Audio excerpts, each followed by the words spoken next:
Where the Wild Things Are by Maurice Sendak.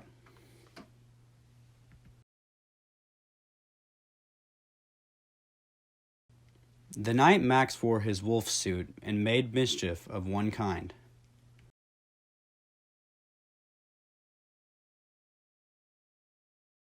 And another.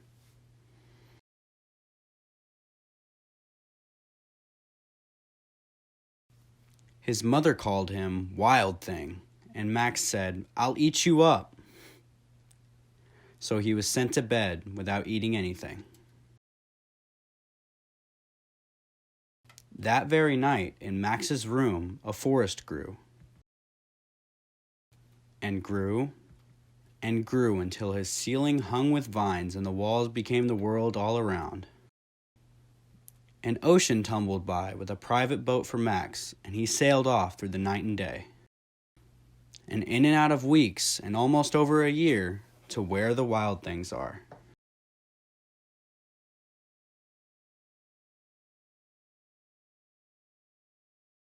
And when he came to the place where the wild things are, they roared their terrible roars, and gnashed their terrible teeth, and rolled their terrible eyes, and showed their terrible claws.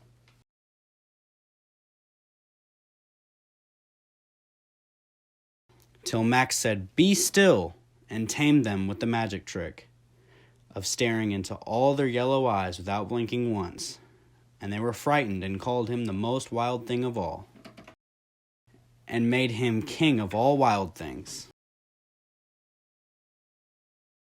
"And now," cried Max, "let the wild rumpus start."